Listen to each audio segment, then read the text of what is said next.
Olá, estamos aqui para mais um Pode Falar de Saúde. E hoje, há pedidos, quando é que ela vai voltar? Porque ela já esteve aqui nos Jovens Pensadores. Nós trouxemos, mais uma vez, pela primeira vez aqui no Pode Falar de Saúde, a terapeuta Gláucia Paiva, que tem um trabalho maravilhoso. No meu entendimento, não conhecia, inédito, ela criou tudo.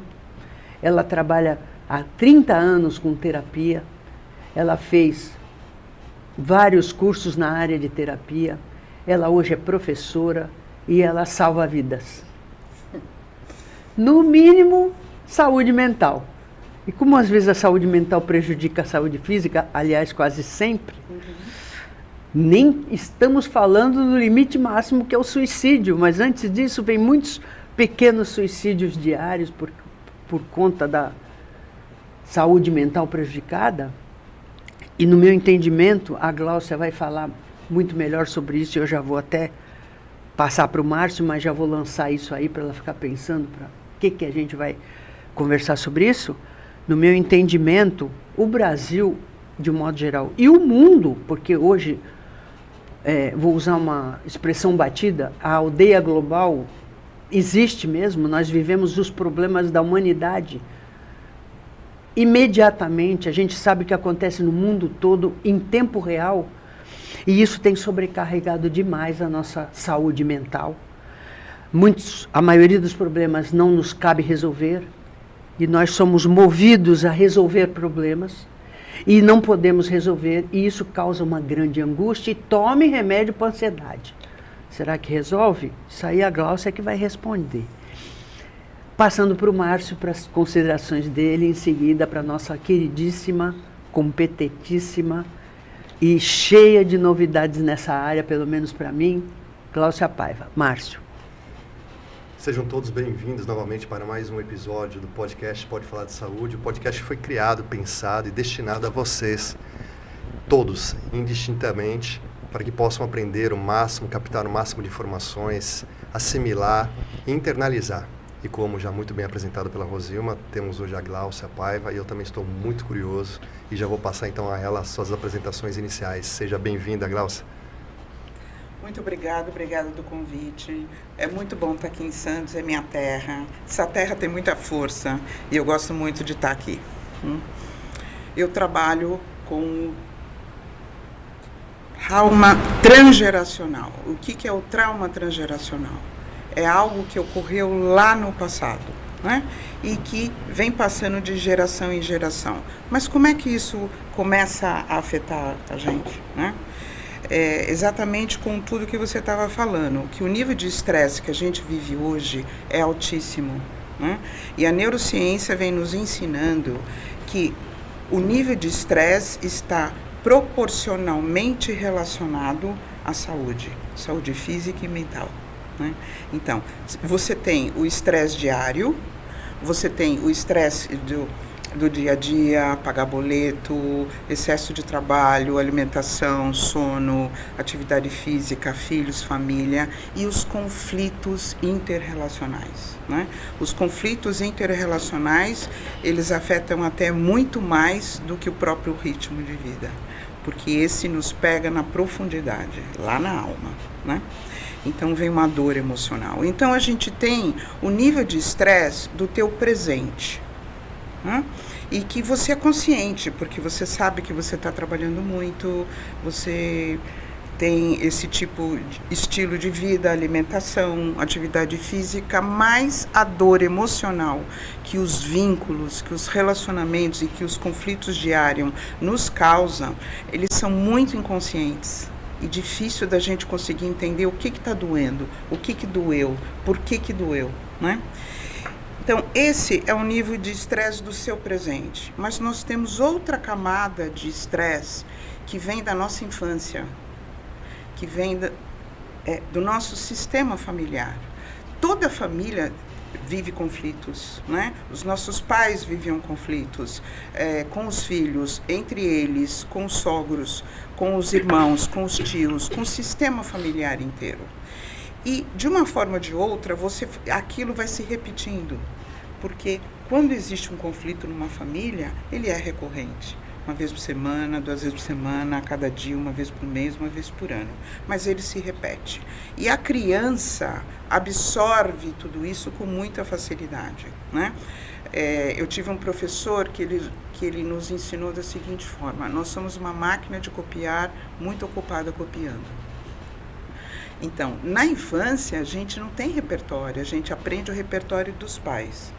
Então, também a gente aprende a forma de se recursar, a forma de sobreviver, mas a forma de viver os conflitos. Então, tanto a gente recebe as forças, quanto os traumas dos pais, né? Então, nós temos uma camada inconsciente de estresse, de cortisol, que está congelada no nosso corpo e no nosso sistema nervoso. Conforme você vive algo no seu presente, isso pode ser um gatilho para algo similar que você viveu na sua infância. E aí você faz um download. Você vai para uma plataforma onde você tem eventos traumáticos congelados no tempo e no espaço da infância, né? Ele é um trauma porque, para mim, aquilo ameaçou a minha sobrevivência física ou psíquica. E para minha irmã, por exemplo, ela pode ter vivido a mesma coisa e aquilo não pode ter sido um trauma para ela, não necessariamente aquilo foi um trauma para ela, porque para ela não ameaçou do mesmo jeito que ameaçou a mim. Então, o trauma também é subjetivo. Agora, logicamente, nós temos o trauma de choque, que é um acidente, uma doença, uma morte, algo que aconteceu de repente e abalou todo o sistema. Mas nós temos o trauma de desenvolvimento, né? Tem uma outra profissional que me ensinou uma coisa. Então, quando você está no meio da floresta, vem um urso, ali a tua vida está ameaçada. Então, aquilo é um trauma de choque e você pode fugir, correr ou congelar. O ser humano tem essa capacidade. Então, aquele momento vai ficar impresso no teu sistema nervoso, né? Então, isso é o trauma de choque. O trauma de desenvolvimento é quando o urso está todo dia na sala de jantar. Repete na infância. Que horrível. Né? Então, é um trauma que é um conta-gotas, é um pouquinho todo dia, né? Agora, é lógico, quando existe violência dentro de casa, né? Quando existe alcoolismo dentro de casa, quando existe abuso sexual dentro de casa, que é, infelizmente, extremamente comum, né? Então, você revive aquela ameaça subjetiva emocional e aquilo vai penetrando dentro de você. Então, você constrói um trauma de desenvolvimento. Foi repetido muitas vezes durante muitos anos. E quando você hoje, adulto, encontra com alguém similar àquele comportamento, você faz um download do trauma infantil. Fica claro isso? Perfeitamente claro. Perfeitamente. E aí, quando isso acontece, né, a neurociência está nos ensinando que o nível de estresse é extremamente tóxico. Quando isso acontece, você entra em estado de ameaça. Quando entra em estado de ameaça, você produz o cortisol, que é o hormônio do estresse. Então, às vezes, você entra em depressão no presente, ansiedade, em pânico, em bipolaridade, em toque, porque você pode ter feito download de um trauma infantil através de uma situação do seu presente. Um chefe, um parceiro, um filho, um amigo, a família. De repente você vive um conflito com os seus familiares ou com a sua vida no seu presente e aquilo, por similaridade de conteúdo, é um gatilho para você trazer algo dolorido da sua infância que você não podia se defender. Ótimo. E para que a gente possa também ter em mente, sempre que a Gláucia disser transgeracional, dá uma traduzida nisso para as pessoas que estão em casa, o termo. Sim, tataravós. É o meu sistema familiar. Algo que corre pelas gerações. Transgeração. Ancestralidade. Sim. É o transgeracional. Entre as gerações. Que passa de geração a geração. Né? O que eu trabalho, inclusive eu lancei sim, esse livro Pode mostrar. Esse ano, agora em março, que é a mochila transgeracional que carregamos, porque assim como eu vivi os traumas com os meus pais, na minha infância, os meus pais viveram os traumas com os meus avós. Sim. E os meus avós viveram os traumas com os meus bisavós. Lembrando que os bisavós vieram da Primeira Guerra. Sim. Ok? Depois a gente teve a gripe espanhola. O meu avô já é da Primeira Guerra. Horas. Meu avô é de 1900. Minha avó. Ok? Aí depois a gente teve a Minha gripe... avó meus avós, meus 4 avós, todos Primeira Guerra. 1900, 1903, meu 1911, avô faleceu com quase 100 anos. 1912. Então, e aí a gente tem a epigenética, que é a ciência que estuda que um trauma transgeracional pode passar até por 7 gerações. Então, durante a gestação, você herda do sistema familiar uma biblioteca de traumas que podem ser ativados ou não. Vai depender da sua história biográfica. Né? Então, você pode carregar algo e aquilo não ser desenvolvido.